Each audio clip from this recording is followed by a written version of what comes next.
Morning everyone. I'm at a place called Oliver's, which is in Essex. It's actually the first lake I ever carp fished with bite alarms and a sort of 2-rod setup, you know, so it's close to my heart.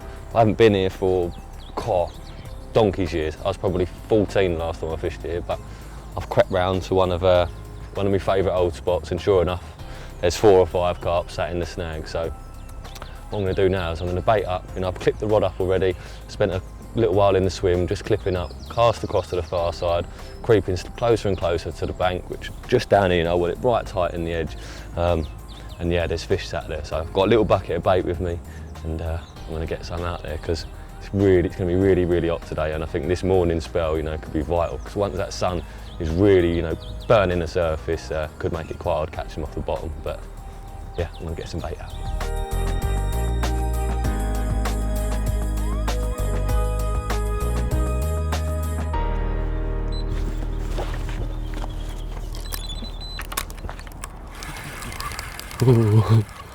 Right, I've just had a bit of a dodgy occurrence. I think it was a liner from hell. It's rolled my rig down the shelf. I think, I'm pretty sure that's what's happened. You know, when I cast the rod out, it'd probably been 15-20 minutes since I baited the spot. Just as that lead was about to touch bottom, it hit a fish. So, you know, there was either a fish swimming 2 foot above the spot, or there was a fish down there feeding. You know, so I was pretty confident with the bite. I had a few liners before the drop back, but yeah. Here I am, rig in hand, and not a fish in sight, so I'm going to pop this rig off, get another bag on, and flick it back out there. Bish bash bosh.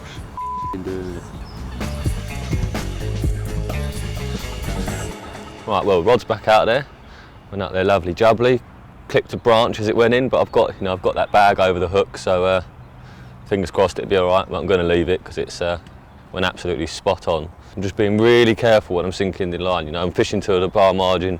There's a gravel shelf there, and if you stick the rod tip under, pull the line tight in order to sink your line, you can pull it down the shelf. So I'm using fluorocarbon. Contour sinks really well. I'm just allowing that to sink nice and slowly, and I'm very carefully going to pop it in the rest. Because like I say, I don't want to drag that rig and make that cast a waste of time.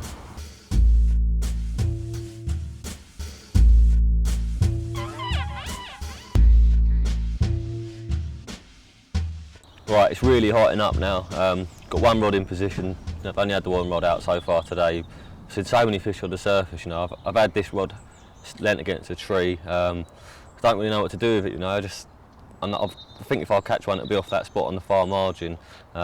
So while I'm deciding what to do with this rod, I thought I'd just quickly show you the leader setup, because basically there's something on here, the swivel, which is a new product from Korda. It's a size 8 quick change ring swivel. I've been asking Korda to do these for absolutely ages, and Dovey and that, you know, they've finally gone and done them. I absolutely love them. They're wicked, you know. They make your life so much easier, being able to just take the rig on and off. You know, in so many different aspects of your fishing, clipping up, you know, it's loads of little things. When you're bag fishing, you know, if you do a cast that's wrong, you know, just whip the rig off, thread another bag on, all sorts. Catching loads of fish just makes your life much easier rather than tying to the swivel all the time. Like I say, this is the size 8 ring swivel. There's also a size 11 quick change ring swivel, and there's a size 8 standard quick change swivel. Basically means it just doesn't have that ring on the end. They're part of the little family of swivels we've just released, and there's also a new chod swivel. And basically on the barrel there's a nice little groove. It just means your putty sticks to it nice and easy. So although they're only swivels, great little addition to the range, and you know, they do make life much easier. But they certainly aren't making my my choices today any easier. You know, I'm really umming and ahhing here. I'm going to sit it out for a little bit, and then might go and have a little wander and see what's occurring around the lake. Come by here. Don't you care for tea? The liners have stopped on this rod, and I'm seeing more and more fish on the surface. In fact, I'm seeing loads of fish on the surface. So, you know, I could sit here and hang it out, but I've just nipped down the corner, and I found a big pack of fish in the edge. Probably, well, didn't stay there very long, but there's at least 5 or 6 there. A couple of them look decent size as well. So I'm going to reel this rod in. I've got a croissant in the bag over there, which one of the cameramen's brought along with him. So I'm going to nick the corner of that. Just tied a size 6 wide gape onto the end of my fishing line, and I'm going to try and nick one out the edge on a bit of free-lined croissant. So that'd be fun, wouldn't it?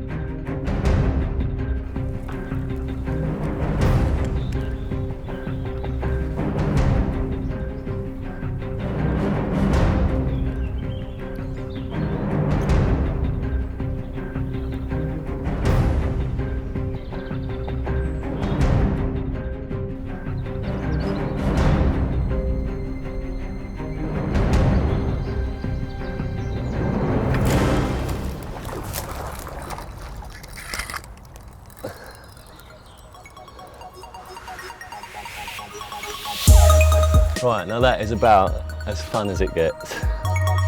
Oh, my heart's racing.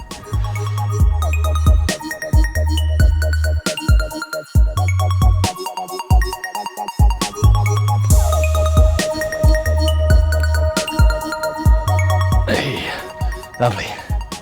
Oh, might be a 20 pounder. 20 pounder, isn't it? All day.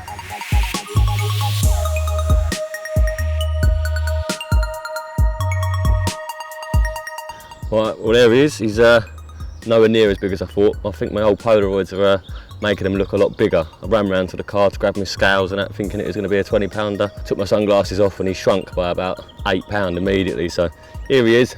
He's 14.5 pound. Definitely my biggest carp I've ever caught on a croissant.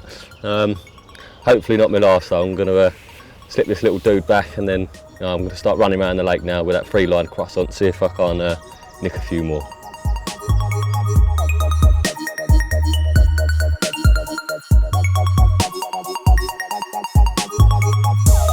Right, I've done a fair bit of walking by this point. Went down into the corner, which is sort of over there, opposite the end of this point. Quite a lot of fish sat underneath the snags, but they moved out of that corner after a few flicks, and the wind kept pushing the bread into the bank quite quickly. So I've moved around here onto the point. So basically now I'm on the back of the wind, which means I can leave my bread out in the middle rather than it keep drifting into the margin. And I've had a couple refuse the hook bait. I think they can clock the line, you know. 12 pound fluorocarbon is not ideal. I'll point that out now, so none of you go out there and buy some and use it for that. You want to be using a much thinner line, but I'm making do. So looks good here. I think there's a good chance, but we just need the fish to push in. They seem to be sat more on the end of the wind, but yeah, we'll see.